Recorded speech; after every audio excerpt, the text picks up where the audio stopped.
Good morning, ladies and gentlemen. Bom dia. Bom dia, Esther. It's a pleasure to have you here and all the other guests. My name is Dietmar Götz and I'm the founder of News Show TV. And we came together today for a book presentation and a press conference. I'm having the honor to guide you to this hour. And we make it very, very simple. Please, if you have questions, if you want to know something, wait until the presentation is over. I think most of the questions will be answered. If not, we will answer, and the author who appears later will answer all the rest of the questions. We're going to start with a little presentation and lots of key facts out of the book. You will see the book later, and we have the panel here where the publisher will come and partners from us, they make the book happen. So please enjoy it.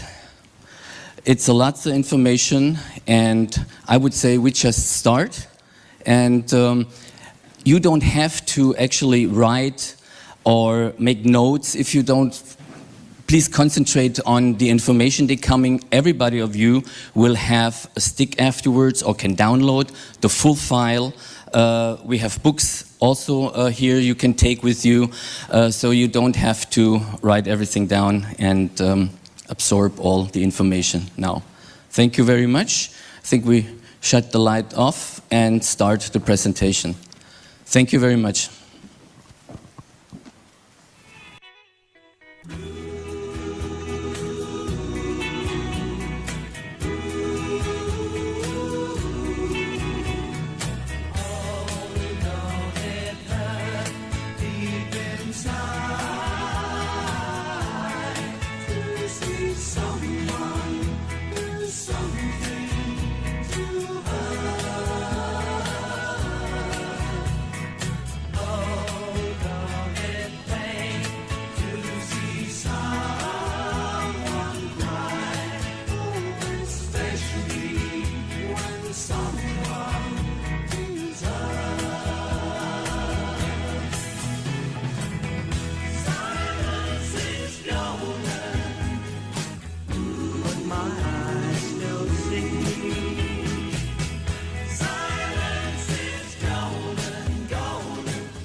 Losing ground, I feel it every day. I can feel you coming inside out. I'm losing touch with all reality. I remember the look in your eyes, the way that they pulled me inside. Got now, and my defense is my innocence. I've been hypnotized. It was like the sun and moon eclipse that day. Stars stopped shining. The sun and moon eclipse that day. I fell searching blindly. Couldn't believe that this could be. Looking for answers that my eyes couldn't see. And the sun and moon eclipse that day, everything turned dark.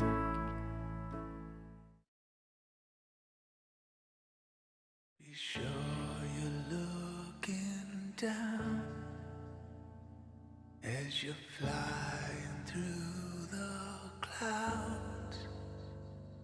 Keep your demons safe and sound, 'cause it all comes back around. Yeah, it all comes back around.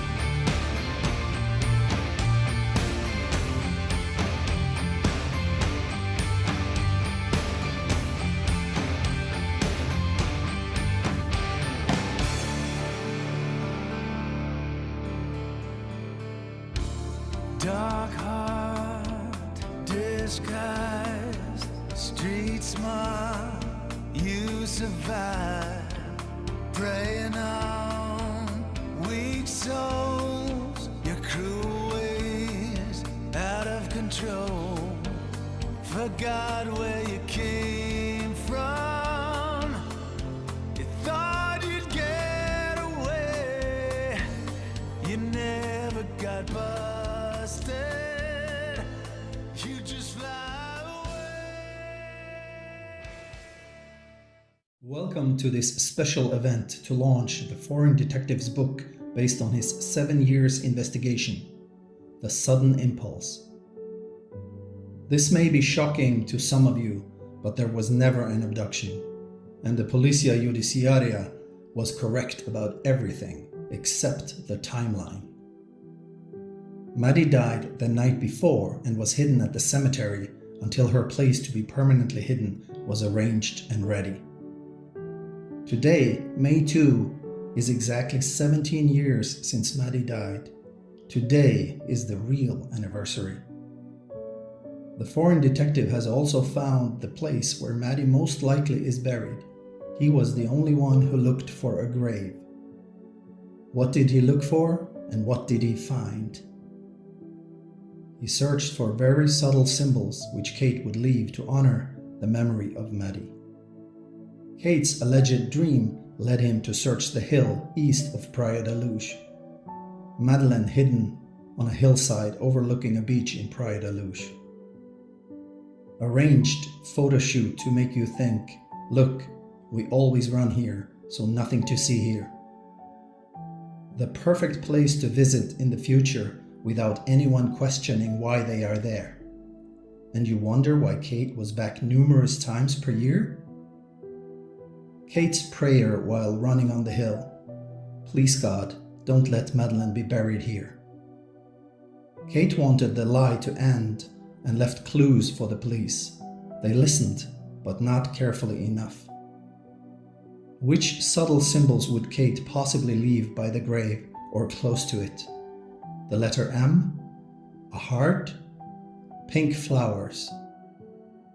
What if the Foreign Detective told you that he found all of the above? Would you believe him? What if he told you that he put up field cameras there and got more than he asked for in his web? Would you believe him? What if he told you that he has played a game of cat and mouse with Kate and Jerry for years and that his strategy paid off? Would you believe him? Well, we are here to launch the fruit of his work. But let's focus on the timeline, because that is what will make the house of cards and the lie collapse. Keep in mind, these are just a few droplets of the waterfall presented in the book. Indications that Maddie was alive on May 3, going backwards. 1. Jerry's check at 9:10 p.m. 2. Dave checking on Kate and the 3 angels. 3. The nanny bringing Maddie to high tea. 4. The alleged last photo by the pool. 5. Maddie picked up from the creche at lunch. 6. The lobster group's mini sailing on the beach. 7. Jerry delivering Maddie on the morning. 1.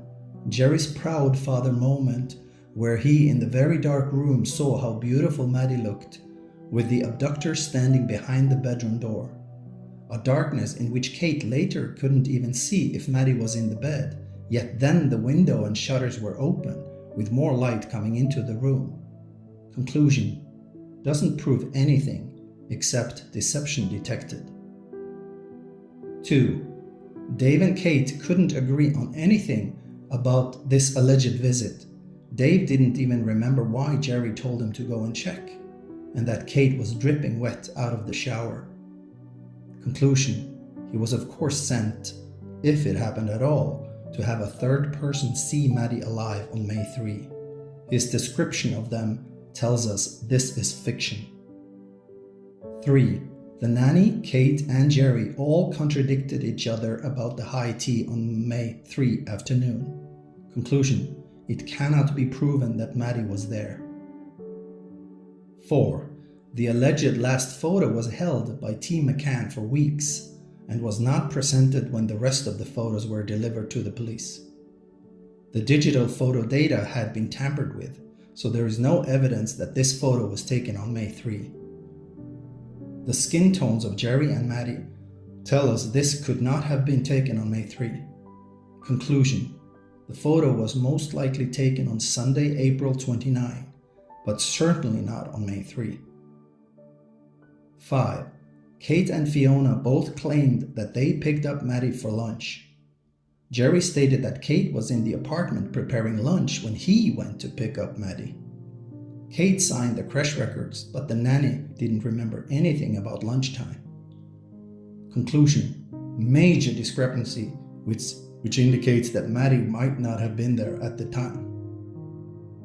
6. The nanny claimed that she, Maddie, and 4 or 5 others from her lobster group walked down to the beach that morning. 6 children were signed in, so why did the nanny show uncertainty as to there being 5 or 6 lobster children there? Conclusion: the nanny was either confused or knew that one child was missing, and it wasn't any of the other 5 lobsters signed in that morning. So this is telling us that Maddie was not there for the mini sailing. 7. The nanny stated at first that the children were dropped off in the babies club. A year later, she stated that Jerry had accompanied Maddie on the morning of May 3.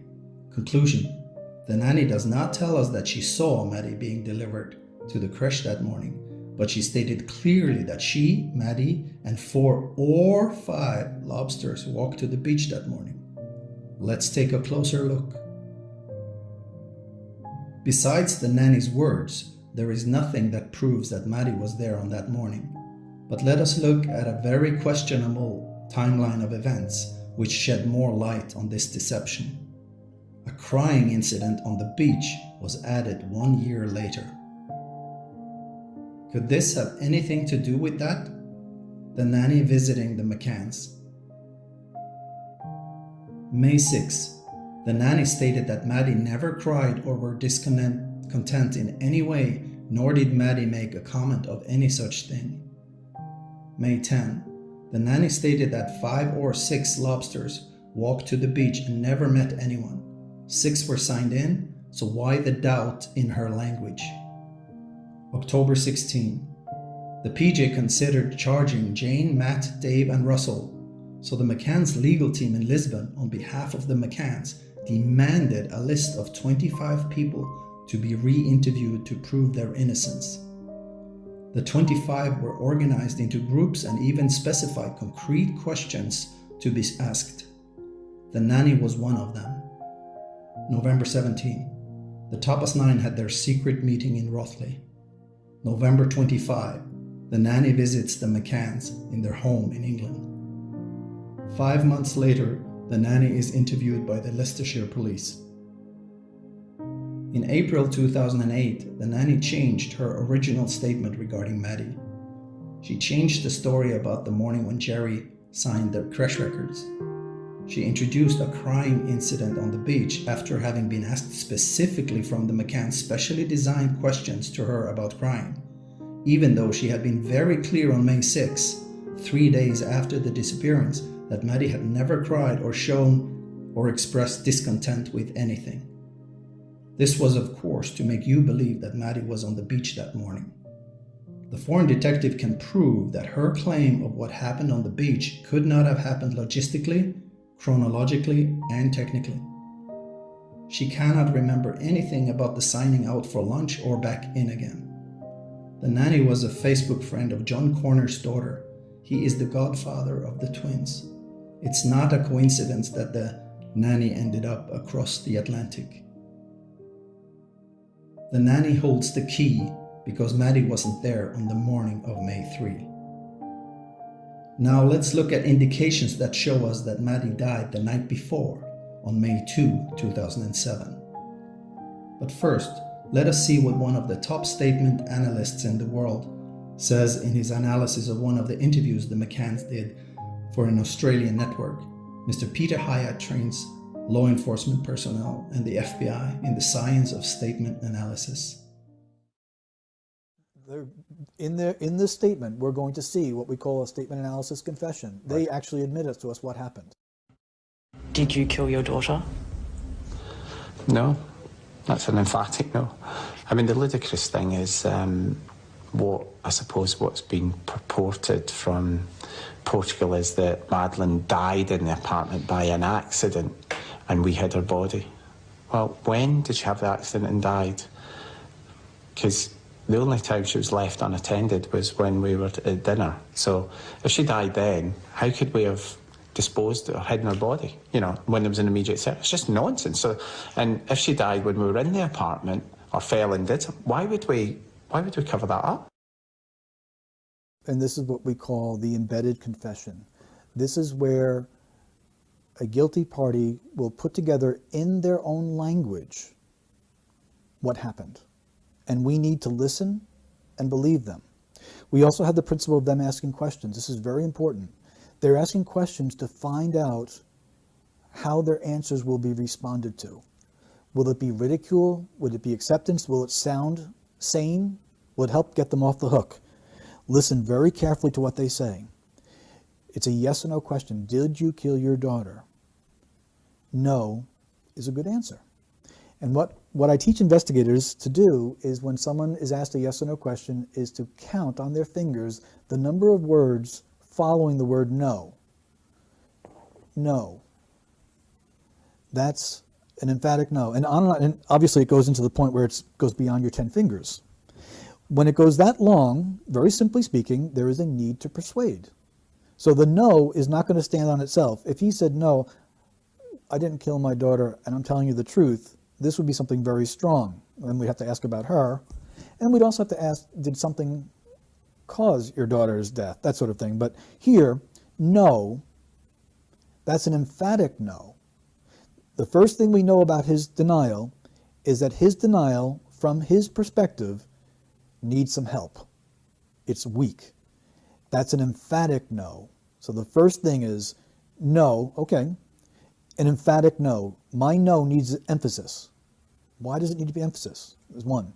I mean, the ludicrous thing is what I suppose what's been purported from Portugal is that Madeleine died in the apartment by accident and we hid her body.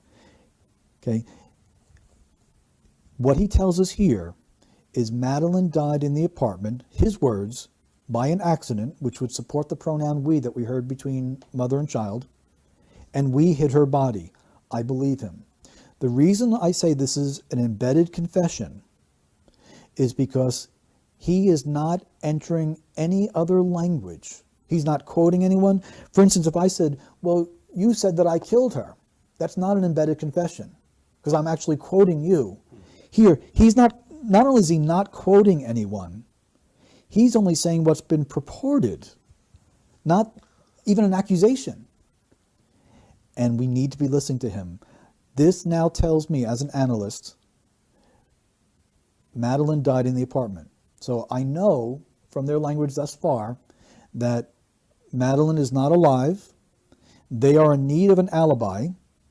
The death was not intended, and the location of the death is in the apartment.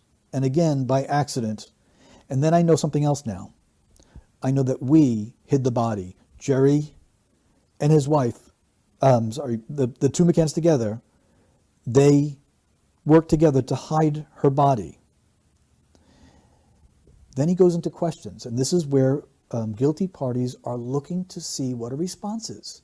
They're disguised as rhetorical questions, but they want to see what people respond to them as. This takes place even in the interview process. Well, when did she have the accident and died? Okay, what they want to know is, do people know the exact time of death? Because the only time she was left unattended is not the only time we left her. He's now removing himself from that. Left unattended is passive. Was when we, which shows unity between him and his wife, were at dinner. So if she died then, which this is, we call this an allowance. The father of a missing child is allowing for a scenario that denial will not allow. There's no natural denial. He's saying if she died, then, not even if she was dead, which is itself a red flag, but now about a specific time. How could we have disposed, hidden her body? The word disposed and then hidden, the change there, actually shows respect for Madeleine. It's a softer terminology. Not dump the body, and he even changes dispose, self-correction, from disposed to hidden. He now tells us that they didn't dispose the body, they actually hid it. This is why, and this confirms the priority. We want there to be light, we want there to be searching. By the way, we also want them to find Madeleine, but it's last on my list of priorities. So I now know that Madeleine is dead, Madeleine died in the apartment, and listen to his questions.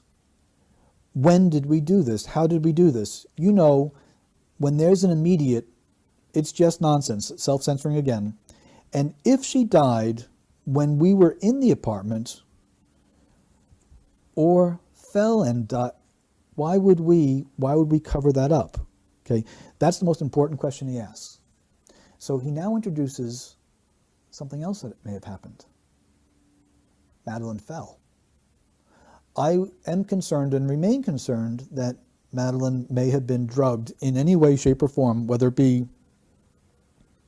nighttime cough syrup or something more, so that these people could go and have their dinner and their party and get their break and all that,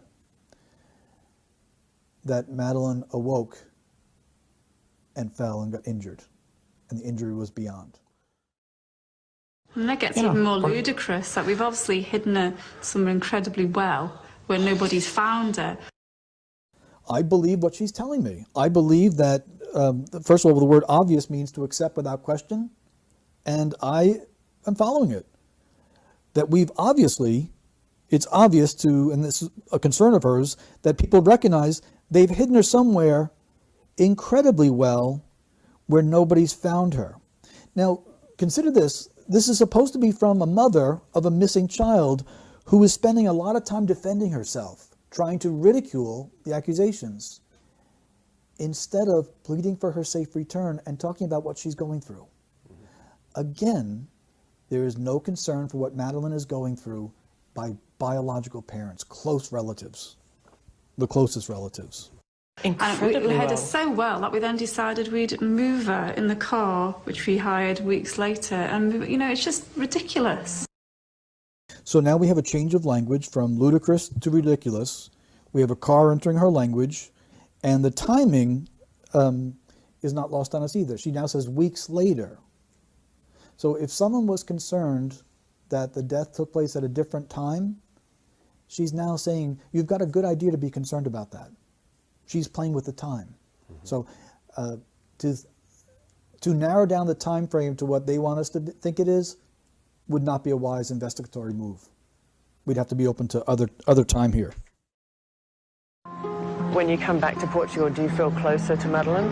And although I don't know where Madeleine is, that is the last place that, you know, I saw her and held her, and I guess there's a part of me that still feels connected to her there. So. This was an interesting question, and I thought for an interview that I did not think very highly of, this was a fascinating question that grabbed my attention.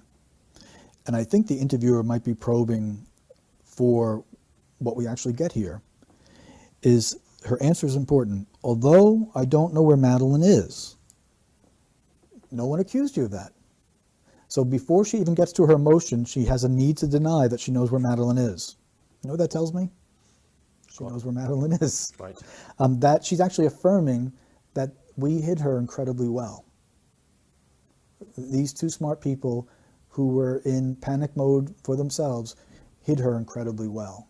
What I concluded from just this interview itself is that Madeleine is dead. The death was not intentional, that they have disposed of her remains in a hidden manner of which they feel confident will not be found. The cause of death was likely not intended and may have included both causing her to be very sleepy and a fall. They have feared being accused, their concerns about themselves, and that the time frame that they've given must be questioned. Those are things that I conclude strongly. Now, underneath that is the possibility of sexual abuse being part of this equation is strong.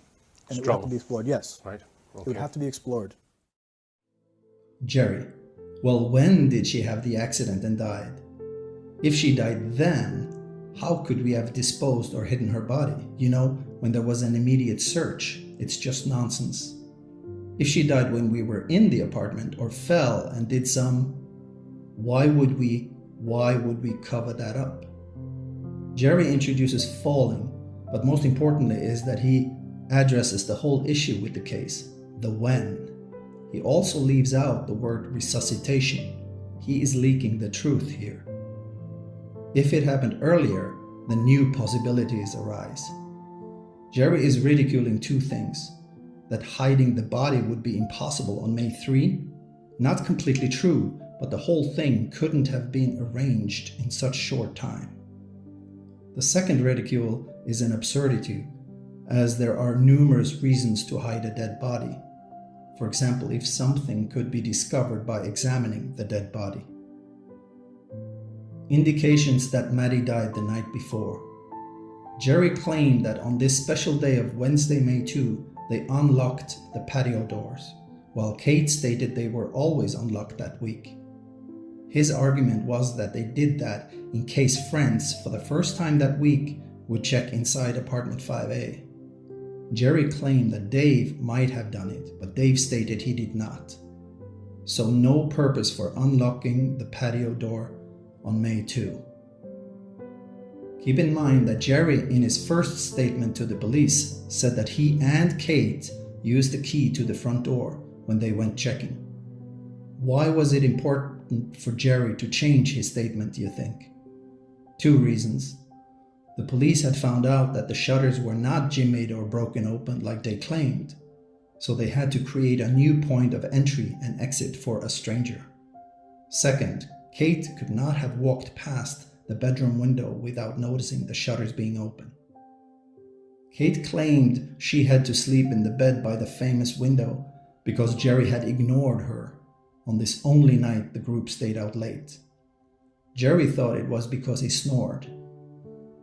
Someone had to have messed up that bed because a potential abductor would have had to step on the end of that bed to get in or out.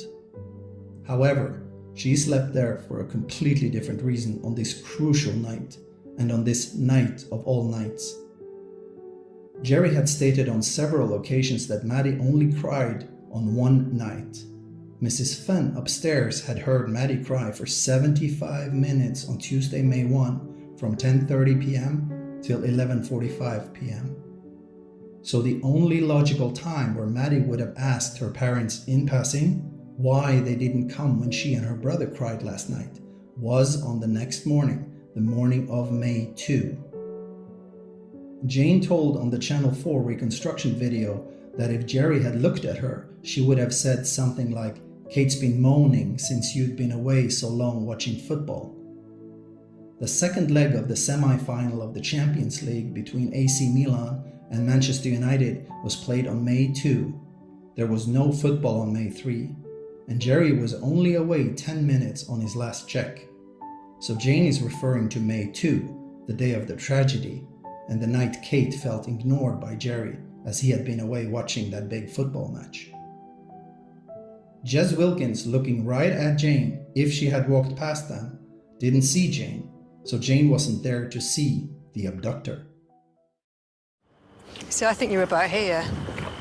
And I think you were standing like that, and Jez was there with his pram pointing down that way. Because I think if you'd have been looking at me, because I would have said something, because I would have said about, because Kate had been moaning that you'd been gone a long time watching the football. I'm almost certain that when I came out, I came over and he was here. Jane showed the police where she had seen a man possibly carrying a child on the night of May 4, after her first statement. She said this was the night after. The damage was done. She had told us that May 4 was the second night after the tragedy, placing Maddie's accidental fall to May 2. Jane went from telling the police that she saw a man possibly carrying a child to having told Russell that she had never been more certain of anything in her life, yet didn't tell the group until 1 a.m. in the morning. 3 lies there. Russell had listened outside the McCann children's bedroom shutters on May 2 at 11 p.m. But when reading through his statement, he wanted to remove a word from his comment, from it being too well to well, since too well sounded ominous. Russell knows that he was listening outside the bedroom while Maddie likely had fallen or was about to fall behind the sofa. Silence should be good, but for some reason too well tells us he must have learned that something must have happened during that time or was about to happen that night of May 2 when he listened outside the bedroom window. Russell contradicted Matt about when the 2 handwritten timelines were written. Matt stated they were not written on the night. Having his police statement on May 4 and stating that they were written over a night or 2 places the tragedy to May 2. The written timelines were of course scripts to rehearse for the staged abduction the next evening of May 3. Russell said they were written around half-hour apart. Why would he lie about that? Matt's check at 9:30 p.m. was missing from the second timeline. He did not want to take an active part like Jane did, with her alleged sighting. They managed to coerce him after all, but there is no doubt that Matt was not inside apartment 5A. We have witnesses placing the alarm to around half-hour before 10 p.m., so that kills Matt's check anyways. The Tapa staff was clear that only the tall blonde man, Russell, left the table. If Matt never checked inside 5A, then everything was a lie. It's really that simple. We should listen to Kate's words, page 59 in her book Madeleine. Wednesday, May 2, 2007. Our last completely happy day. Our last to date as a family of 5. If only it was possible to rewind, even for an hour. Kate is telling us Maddie never saw May 3. Guess why Kate wanted to rewind to May 2 and not May 3? And why just for 1 hour?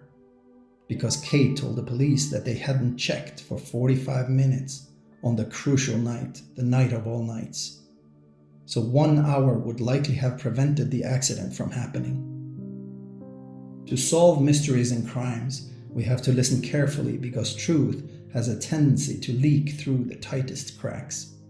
One word, a word left out, or something spoken can expose the lie.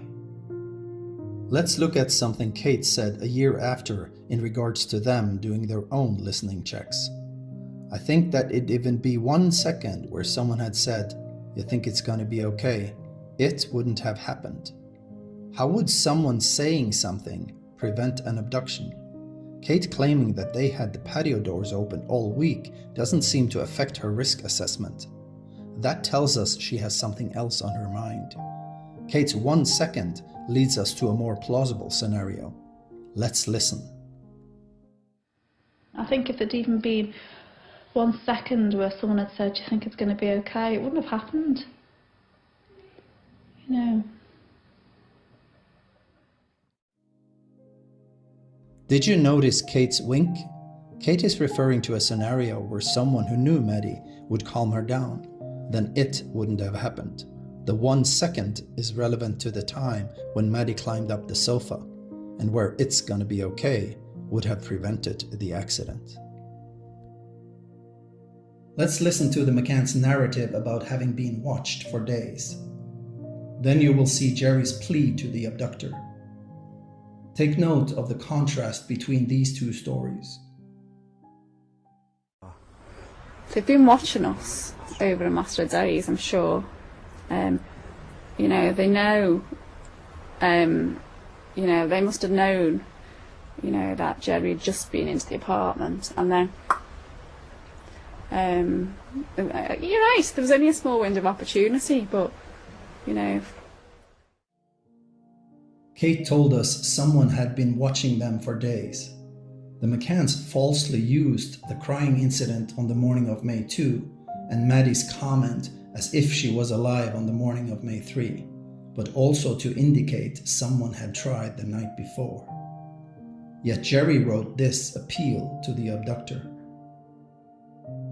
An act of madness, an accident, or a sudden impulse may lead to consequences that people may never have imagined or intended. The contrast between this and what their official story was makes this something else than an appeal to an abductor. This is instead Jerry's own appeal to us, his excuse, if you like. In statement analysis, this is what is called an embedded confession. Is Jerry a mind reader? This is what the foreign detective calls fail by contrast. On one hand, they claim someone had been watching them and planned the abduction, but on the other hand, Jerry suggests it was an impulsive act. But why would he mention an accident? That is what moves our focus to what he's actually telling us, that he had a sudden impulse, which started the whole cover-up of the accident. That is why the book is called The Sudden Impulse. Jerry had been away from the table and ignoring Kate by watching the Champions League match on May 2. Jerry ran off to bed, with Kate following him by a few minutes, and discovered Maddie behind the sofa, injured, dying. This is why Jerry in the Piers Morgan interview has his glitch and says, "She can't be there, she can't be there." Take note of his incongruent head shake when he says, "I was running." Deception detected. Jerry, this is every father's nightmare, every mother's nightmare, but it's, you know, as a father, a young girl, and she's gone, what are you thinking? Well, the first thing that went through to my head, and I said, it was just disbelief. I was saying, she can't be there, and then I was running to the apartment. The night we found her. Listen. To try and... para dar una imagen de que éramos culpables. An image that we were guilty of it all. Fue especialmente difícil. Was particularly hard. Pero no tan difícil como la noche en que desapareció. The night we found her. The night we found her. Even if the word missing might have been edited out, the problem here is the word found. Jerry is leaking that they found her, which Jerry's glitch on Piers Morgan showed. Another crack where the truth came through. Let's watch a glitch from Kate. And that's when I noticed that Madeleine was there. And that's when I noticed that Madeleine was there. Jerry for some reason got the sudden impulse to hide the body after they'd let her down, by not being able to resuscitate Maddie. It all started with what he, by his own words, say was an accident and an impulse, and that it was madness. This was the only night they stayed out late, and where Kate told us they didn't check for 45 minutes. Russell had listened outside the bedroom at 11 p.m, and it sounded ominously too well. Maddie likely died before midnight on the night of Wednesday, May 2, 2007. The police was later working on the theory that there had not been an abduction and that Maddie had died from an accident inside apartment 5A. But way before that, Kate wrote this in her book about her thoughts about the twins just 3 days after the disappearance. please don't let them fall off something and bang their heads. Why would Kate pray that something concrete like that wouldn't happen to the twins?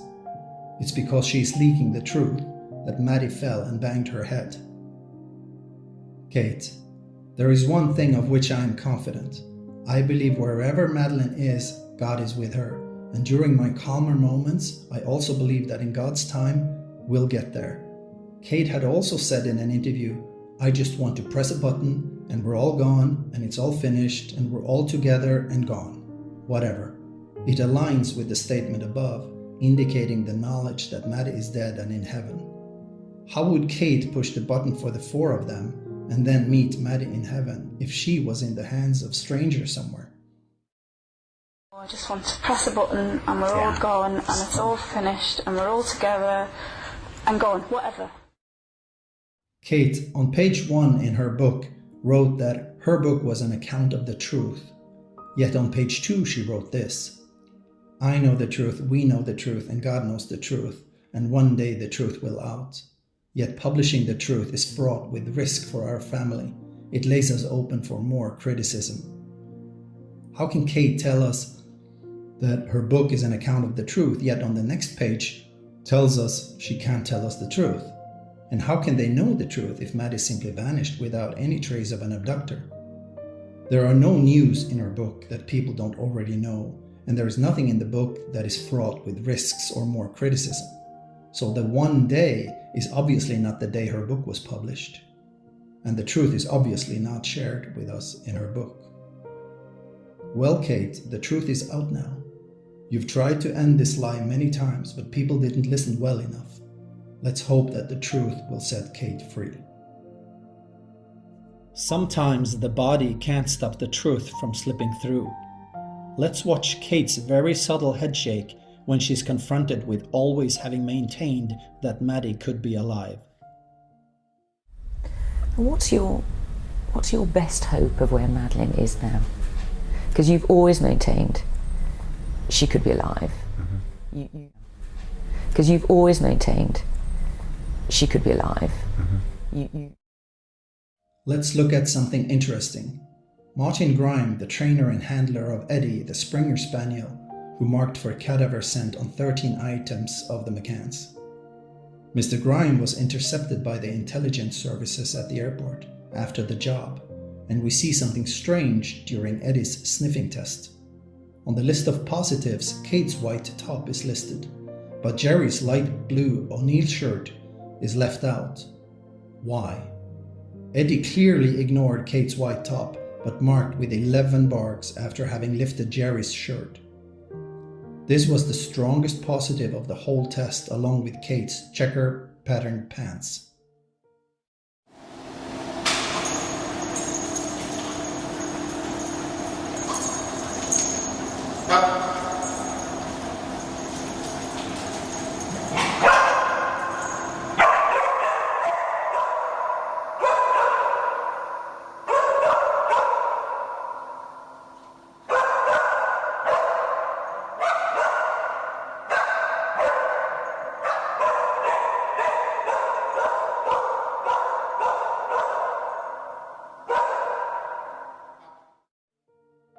When actions expose the truth. The Look campaign would have been Maddie's certain death sentence if she had been taken by strangers. This tells us all we need to know about the McCann's guilty knowledge. The police strongly advised not to use Maddie's highly identifiable eye fleck in any campaign, but Jerry was more interested in marketing of his new enterprise. When questioned about this, Jerry called it a good marketing ploy. The more intelligent people are and the more absurd their statements and actions are, the more evident deception becomes. When you know the truth, then absurdities all of a sudden make sense. Now let's take a look where the foreign detective discovered what he was looking for. The letter M, heart symbols, the color pink, manipulated nature by hands, and where he caught the McCanns and some interesting people on field cam videos after having played cat and mouse through anonymous emails. Kate's turning point dream hidden on a hillside overlooking a beach in Praia da Luz. And her prayer on the hill, "Please God, don't let Madeleine be buried here."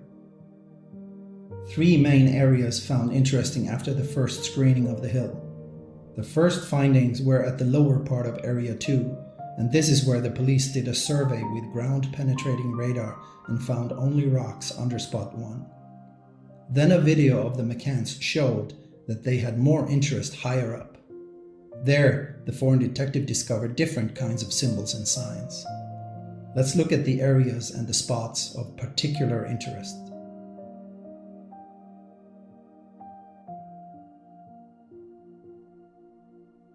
Remember the former South African police officer and retired Lieutenant Colonel, Mr. Danny Krugel, with his then patent-pending apparatus. As soon as the McCanns received his report, they started ridiculing him and keeping him an arm's length away. Why? Was it because he concluded that the signal wasn't moving and that Maddie was dead? Or was it that his signal was very close to where she was hidden?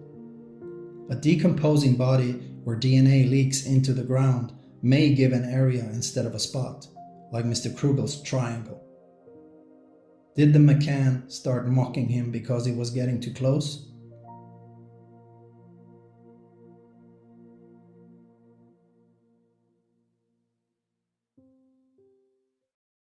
On the whole, Jerry and I have managed to dig deep and remain focused, although the temptation to shout the truth from the rooftops has always been there. I've had to keep saying to myself, I know the truth, we know the truth, and God knows the truth. And one day, the truth will out. On the whole, they managed to dig deep and remain focused.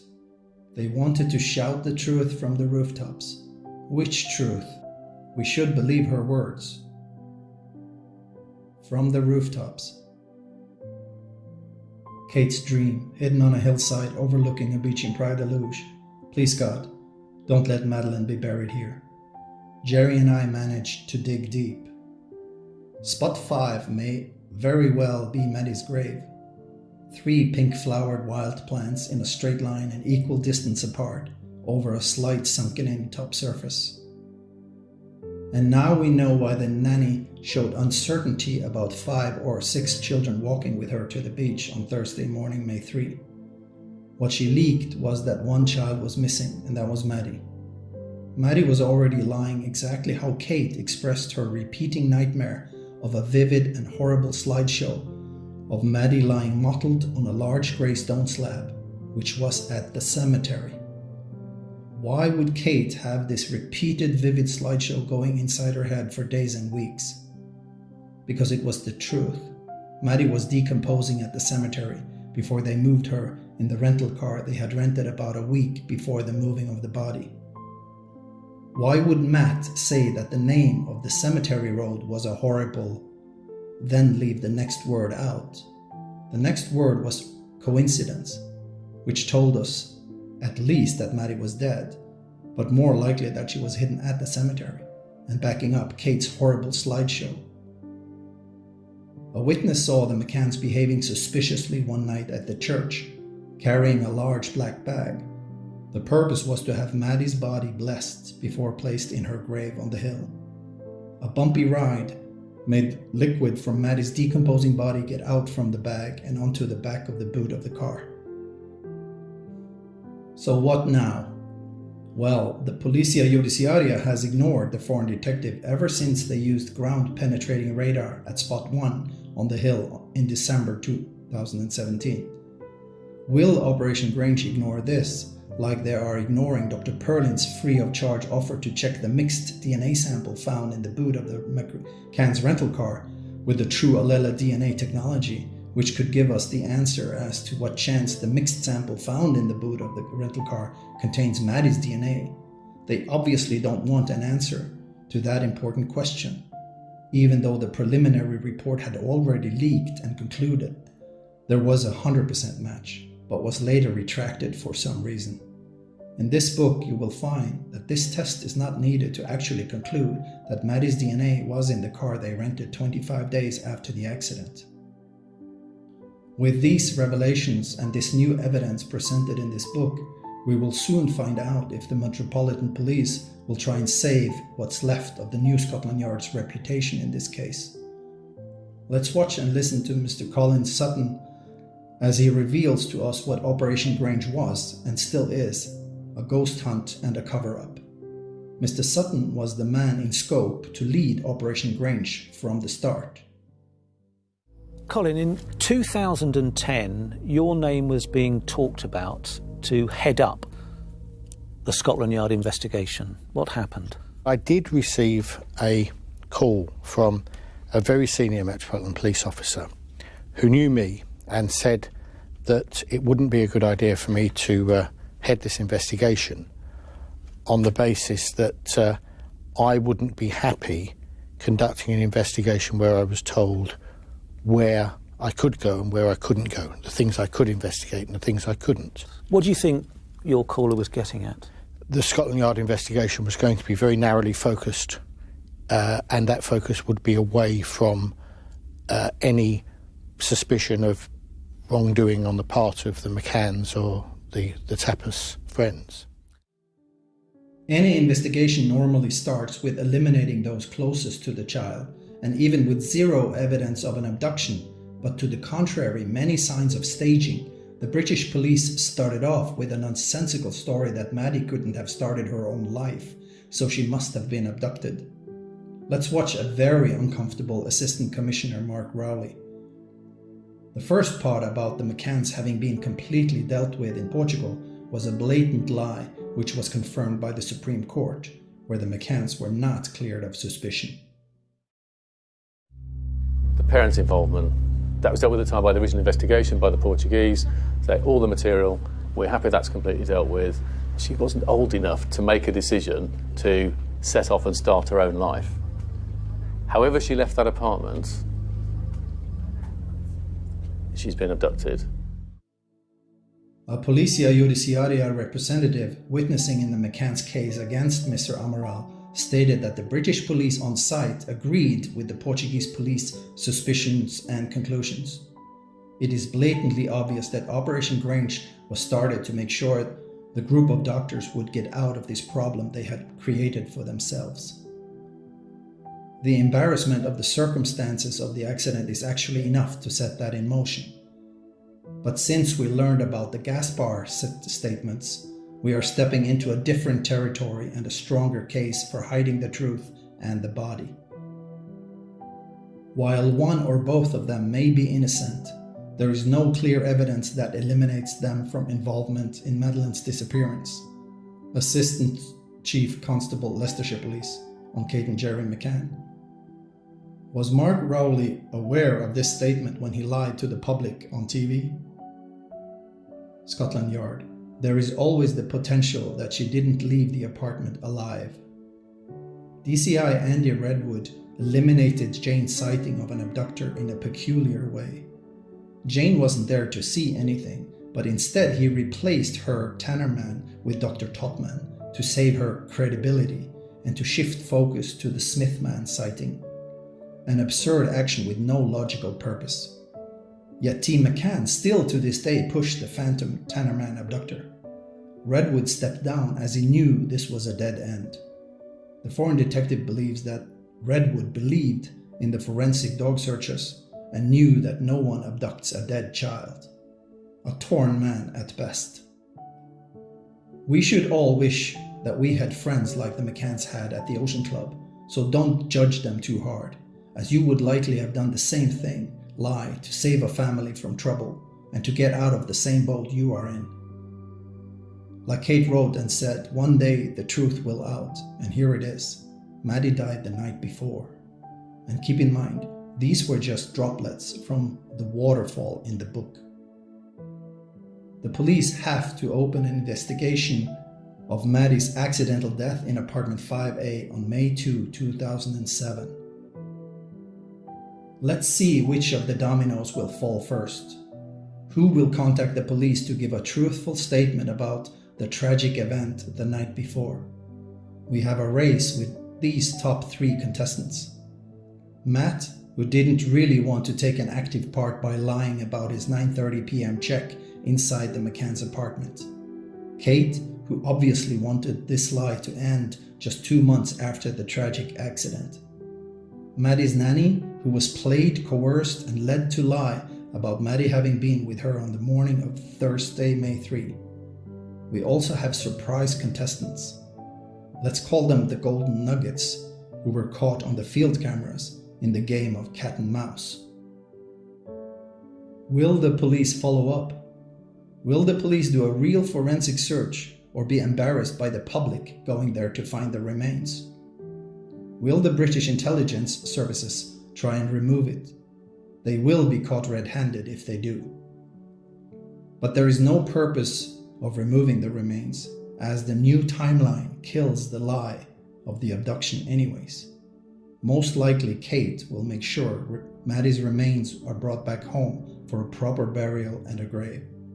Let the race of the falling dominoes begin. For a more interactive experience while reading about the foreign detectives' foot-on-the-ground investigation, visual resources like photos, videos, and drone videos will be available on the following websites: thesuddenimpulse.com, foreigndetective.com. Publishers in other countries are welcome to contact info@foreigndetective.com. The book will be available for direct sales and pre-order on the website. Modochromia will handle all book sales in Portugal and in Portuguese. The press conference will be available on YouTube and the website foreigndetective.com. So let's introduce the foreign detective, Bernd Stellander. Bernd is a Norwegian-Austrian born in Graz, Austria in 1967. He has a background from military police in the Norwegian Army and the UN forces in Lebanon. He is an inventor and a designer. He is the founder of Profound Golf, a putter brand, and Troll Eye, a visual positioning technology. He is educated in visual sciences, engineering, and economy. He played semi-professional football but got injured in 1996. He sought warmer climate, and strangely, he didn't move to Portugal in 2016 because of this case. It's a mystery how he ended up so deep into this. But he says he just went with the flow and one thing led to another. He is also a Liverpool supporter who wanted to find the little toffee girl. Removing the dark cloud hanging over the little paradise of Praia da Luz and getting Maddie's remains back home for a proper burial are the rewards for destroying this lie once and for all. He would have preferred an anonymous existence, but in life there comes a time to pick up the cross. And for what better cause than the truth?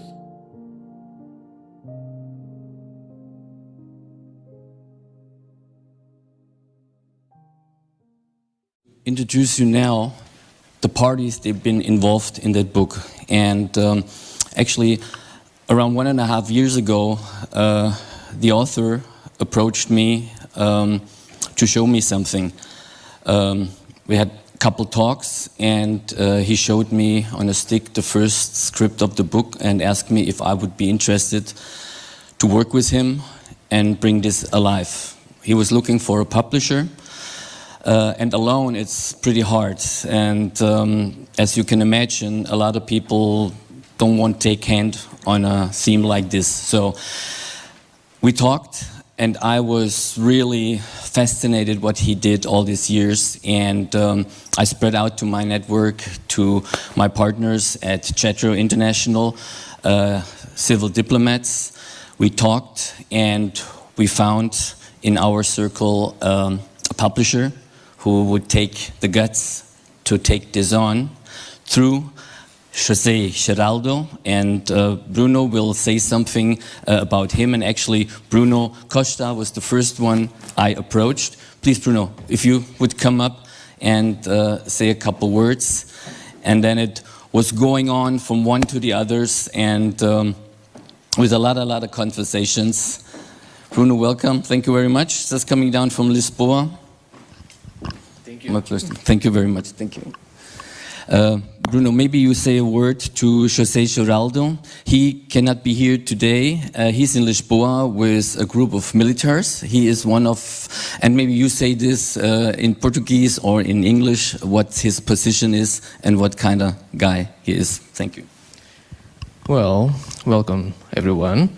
First of all, José Geraldo is a colonel in the military force of Portugal.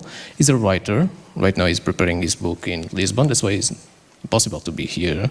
But as I am right now the director, the global business director of Jetro International, I'm here representing now José that started this big step too. And as I've been part and I've been helping all this process to be possible to happen, of course I wanted to be here. And congratulations, because it was a long journey. And we can check all the information that it was found. It is incredible all it was missing in all this process, and we need to be really attentive what need to be the next move. And that's why I'm here to support and give the big congratulations for this big step. At least that's what I want to share. Thank you, Bruno. And the next person, very important, our publisher, Esther. Would you like to come up and please be guided? We have a seat for you here. You can sit here.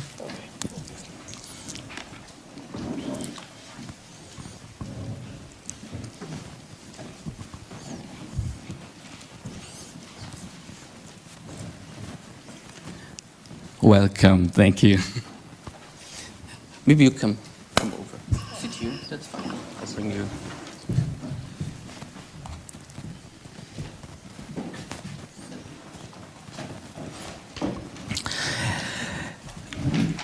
And now, the foreign detective, Bernd Stellinger, please join us on the stage with very impressive work and very continuously not giving up, and thank you. Well, welcome. Bernd, maybe you okay. Take this. Welcome, everyone. Not many, but because there's a court case in Germany, of course, many of the involved media from the history of this case is not here. We are honored by someone special here who followed the case a very long time, Mr. Kai Feldhaus from Bild. And we're happy to see you here. But we are not surprised of the attendance because of the timing. But as you've seen, there's a special reason for the timing of this. It's because she died the night before. And obviously, thank you very much for the whole chain of events that made us get to this point. Obviously, I was sitting on a script I couldn't share with anyone, not even agents. So it had to be a very tight screening process. And Dietmar introduced me to Jetro, and Jetro, through José Geraldo's publisher, Miss Maria Esther. And we are here today. And I have a short appeal I would like to read in regards to the seriousness of this case.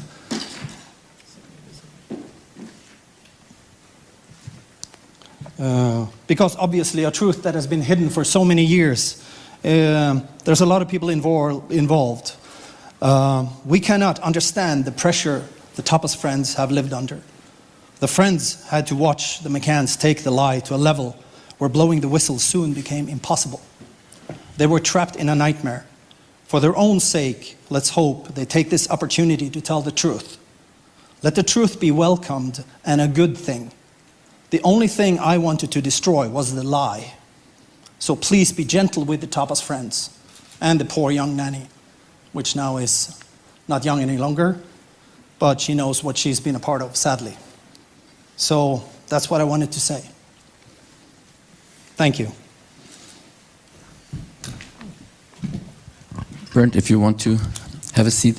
If there are questions, we're now open for questions or for appointments today, tomorrow, for personal conversations. And like I said, the books will be available outside also. So feel free. And if there are no questions coming, yes, for sure. Bernd. You said you alerted PJ, or tried to alert them a couple of times. Do you recall where and when and how exactly you did that? Well, it actually took me 8 months to get the attention.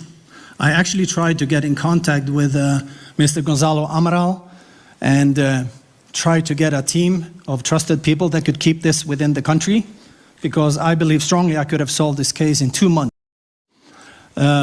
It took 8 months before the PJ met me, December 2017, and they took me very seriously. And we went to the site with 2 of them, CSI personnel, and later, actually I think even the night after, they brought the ground penetrating radar to spot 1 and did a search there. Okay, they didn't find anything on spot 1 at the first place. So how did you come up with spot 1 and then shift the spot elsewhere? Good question. I ran off to, after the presentation to the PJ in Portimao, I actually took a week in Valencia, and he called me the next night or the night after, where he told me this. But I had field camera videos showing the McCanns having interest higher up. So as soon as I got back, it took me 10 minutes to find what I was looking for. But it's a long story, that's why the book is so thick. Okay. You are aware that, you mentioned it before, that there's a court case going on in Germany right now against a possible suspect, of whom prosecution in Braunschweig, Germany is convinced they have the perpetrator. Did you ever try to be in touch with them? Yeah. We're still talking about a possible homicide or a crime, so I would, from my understanding, the first thing to be done is to solve the crime and then maybe to publish a book. That would be the order, if possible. Very good question. I sent an anonymous email to Friedrich Fulcher, CB's defense attorney, and also to Wolters. And I told him to contact me if he wanted the truth, and the only one responded was Friedrich. So he came down here and he was in my mezzanine reading the first draft of the book for 4 days and told me if there ever was a case, I would sit next to him in court and we would bring my work. And the prosecution never got back to you? Did I answer correctly? No. Okay, why I actually contacted him again, but when you say that they believe he did it, I think they did in the beginning, but I think they already know. They have nothing. Why would you do this anonymously and not under your name? There's nothing to hide there to be in touch with Wolters? Well, it's kind of obviously when you sit on the information that I have, and given all the powerful structures in Britain that has tried to protect this lie, that this is not something you want to spread around. So I think that answers the question. But it's still Germany, right? We're talking about Germany. We're talking about not talking about the Met, or we're talking about Operation Grange. Oh, okay. No, it's because trust. Because obviously the Germans, I thought they worked with Operation Grange and with Portuguese, but I guess they've been rowing their own boat solo. And I think so, yeah. So coming to, sorry, my laptop just shut down, so I need to read a question from here. Can I say something? Of course, yeah, go ahead. The reason I actually waited with this book 3 years out of respect for the defense in Germany, because if he would be charged, like I told you, Mr. Fulcher obviously wanted to use this work as CB's defense. So that's why I didn't publish. But there comes a time where you get a green light, and unofficially I basically got that from him, even though it's not his decision. It was just a respect for the judicial process in Germany. Coming back to the restructured timeline, I understood correctly that you presume that Madeleine died from a fall on the night of May 2 to May 3rd, while her parents are not in the apartment, being under the influence of any medication, falling off or behind the sofa, and then falling so badly that she passed. We are aware there's a neighbor, a floor ahead, who apparently is very attentive, because she heard that a child cried on May 1st for 75 minutes, and she gave that was on record, right? But this lady never gave any testimony stating a commotion on May 2nd, which I'm a parent myself. You get into your apartment. She wasn't there May 2nd. She came after midnight back home. That she gave that. There was testimony that she wasn't there, and there was nobody else hearing any commotion from the apartment on May 2nd, which would be my first reflex if you found your, as you said, dying daughter behind the sofa. There's got to be some reflex that makes some noise, right? Yeah, and Rachel, she was in the apartment next door, and she didn't hear anything either. So we can speculate as to when she fell before, without crying in advance.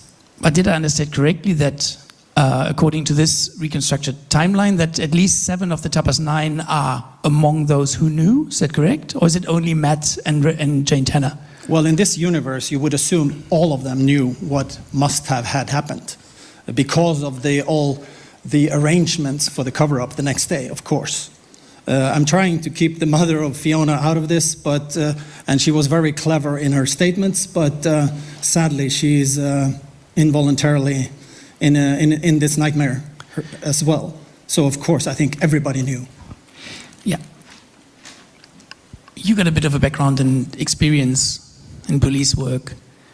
From your experience, have you ever encountered a case where at least 7 plus Jerry and Kate, so 9 plus the nanny, of 10 witnesses to a crime that big and hideous have remained silent for such a long time, for 17 years? Have you ever experienced that? Of course not, but it's not difficult to be in their shoes and imagine. I would have protected McCann's under certain circumstances if you look away from the Gaspar statements. But anybody would lie for their friends if they're real friends to get out of trouble because the damage and the sadness has already arrived with the accident. And the conclusion is that they dug themselves too deep into a hole to get out of it again. Well, that hole became very deep very fast because they called Sky News in the morning at 7, 8 o'clock in the morning. It was already presented and the government sent Clarence Mitchell to control. Good point. Why would they do that if they want to cover up a crime? Why would they call media themselves? Well, because if she died by an accident and you hid the body, obviously you want to create a distraction and an abduction. But you also rise the risk of her being found. The bigger the commotion gets, the bigger the search operation gets, the bigger the chance you find a girl with a smashed head. It depends on the confidence of where you hid her and the risk if she would found at the intermediate place. The cemetery. So you think there wasn't like an open grave where they put her in and then covered? I don't want to go into details about that, but a large grave stone slab is easy to find. Just visit the cemetery at Luge and you will see how easy it is. You said correctly that friends would protect their friends, and at some point there's maybe a point of no return. The nanny was not a friend, though. The nanny was not a friend of the McCanns. Exactly, but she was 20 years old. Yeah, but how, given the small amount of time between what happened and then all hell that break loose, they would have had to put enormous pressure on this nanny to stick to this story afterwards, to a nanny they haven't known 6 days before. Exactly, not getting into too many details, but it's easy to overpower a 20-year-old and confuse her about pretending Thursday was Wednesday. Even with the pressure of 3 international police forces and the public, you think? It's a good question, and you can speculate. And the nanny never gave it away. Well, a few days later, she was sent to Greece. So. Okay. One point that was repeatedly mentioned was that the nanny wasn't sure if it was 5 or 6 children. If the nanny made up a story, was part of a conspiracy that made a girl disappear, wouldn't she stick to the fact that it was 6 and that stick to this one fact? It must have been 6. Why would she give this detail away if it was so important and she was part of the conspiracy? If she had been played before or after her second statement on 10 May, she did not intend to show uncertainty about how many children were there, 5 or 6. But that's how truth works. It leaks. And especially young and even innocent people. If you read the statements of Russell and Matt, if you have the patience to do that, they're innocent people, leak more information than they would want to. And that's why they do the self-censoring. Happens all the time. And that's where you should pay attention. And that's what I did. Yeah. One other thing that was based a lot of emphasis was on the Australian detective or the Australian expert who looked at the interviews. One thing I didn't get from the video is when was this interview done that he analyzed? The SN7 interview that the Australian expert looked at. Do you remember when that was? This one? No. But it wasn't exactly right after what happened. It must have been weeks or months later, because they also referred to the car they rented, which they only did 3 weeks later, right? So the interview must have been much later after disappearance. Okay. Did you take into account that? I was kind of impressed by his analysis of what he heard and how he could detect lying structures and all that. Did he and did you take into account that there had been public pressure on the McCanns in an unprecedented level before doing this? This was not an interview with suspects like the police does. This was an interview after they had been in the public domain and been arguidos for months. So is there maybe a difference in the structure of answering? Maybe you're getting into that Kate was actually, without being questioned where she was, saying, although I don't know where she is. I know where you're getting at. But of course you can speculate about that, but you know, feel free. Because I'm not an expert at all. It's a good question, but still in that context. Yeah. I also why would she answer a question that is going on outside of the sphere when she's basically talking to a journalist? It shows the stress she's under at the time. I see. Because also, I think the expert mentioned that Jerry, from his own memory, introduced a fall as a possible reason for passing. From my memory, it wasn't him who introduced it there first. It was a very fuse theory in the Portuguese media that there must have been a fall. So it wasn't his introduction. He didn't come up with the idea that Madeleine might have fallen first, if I remember correctly. Correct me if I'm wrong. I understand. You know, this is getting too detailed, but you're correct. You know, and we can discuss this for hours about when things were said and stuff. And everybody here would rather have lunch. But I'm more into the KISS, keep it simple, stupid, you know. Okay. And even before I looked into this case, you just look at the first interview and you know they got something to hide. It's not complicated. Okay. Did you ever dig yourself on this? Did you ever go and dig yourself at the point that you alerted? It was a very small area. You have to read the book. It gets more exciting then. Okay. So is that a yes or a no, or just I will find? That's obviously a yes. I found the okay, but you didn't find anything. Let's not just read the book. It will take a while though. It's 850 pages. Sorry about that, but that's okay. Last questions. What do you expect to happen next? Well, obviously, I really hope that the police take this seriously. At least they read the book and look at the possibility that she died the night before.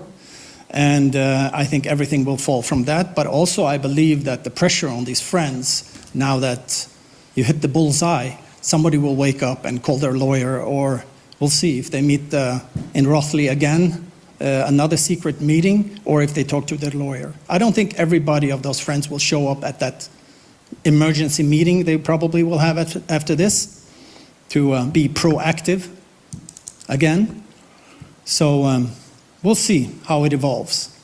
The problem for them, obviously, if somebody finds something up there, right? Up on the hill. So you also expect for members of the public or the police force or anyone to go up there? Well, you know this case as good as I do, and you know the public eventually will go there and figure it out if the police ignore this, for sure. Okay. But there will be other teams there too.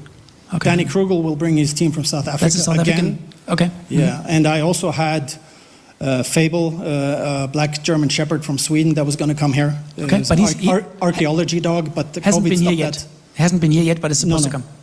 Okay. Okay, I'm very curious on what that's going to bring. Okay, thanks very much. Thank you.